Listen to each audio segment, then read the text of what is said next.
त्यांचं असं म्हणणं होतं, खरं तर इथं येणं अपेक्षित सरकारचं आहे, शिंदे समितीचं नाही. कारण हे काम शिंदे समितीचं नाही. आपण शिंदे समितीला सरकार विनाकारण पुढं घालाले, त्यांना तोड नाही आहे. आम्ही त्यांना आता सांगितलं की सातारा संस्थांमधला त्या गॅजेटियर मधला सगळा मराठा हा कुंभीमध्ये बसतो. हैदराबादच्या गॅजेटियरचा विषय, मराठवाड्यातला मराठा हा कुंभी दुसरा नाही आहे. त्याची आमची संख्या त्याच्यात दाखवली. हे सातारा संस्थांचा विषय, हे आम्हाला आत्ता लागू पाहिजे. अंमलबजावणी सही त्याच्यात आम्ही 1 घंटेची सुद्धा वेळ देणार नाही. 1 घंटेची सुद्धा.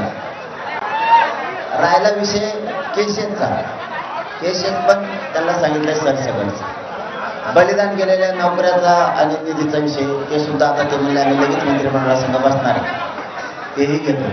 त्यात ते वेळ मागले म्हणजे 1 घंटा वेळ, 1 घंटा. सगळ्या सोयऱ्यांच्या बद्दल अरे त्या सगळ्या सोयऱ्या त्यांच्यात ना घरी गेलेच कधी बघून.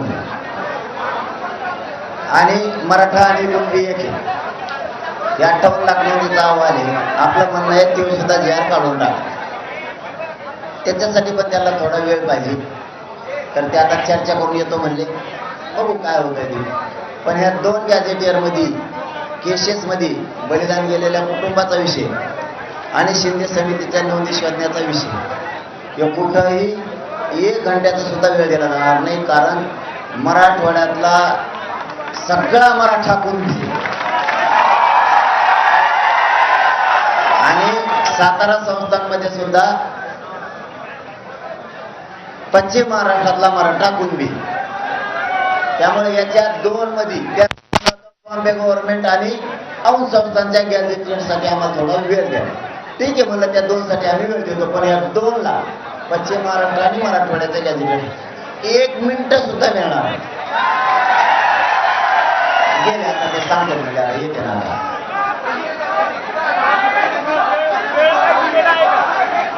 नाही लगेच ते म्हणजे विरोध देतो. राज्य मंत्रिमंडळाची बैठक बोलवतो म्हणजे लगेच असं म्हणल्यात बोले. राज्य मंत्रिमंडळाची बैठक म्हणजे आपल्याला पहिल्यापासून माहिती ते तिथंच खात असते, पण तिथंच लगेच ते वळून बसायचं असं झालं सुरू. काय आम्हाला तिथं नाही झालं. दादा, मंत्र्यांशिवाय चर्चा तुम्हाला मान्य आहे का? मंत्र्यांनी मुख्यमंत्र्यांनी यावं आणि मराठा समाजासाठी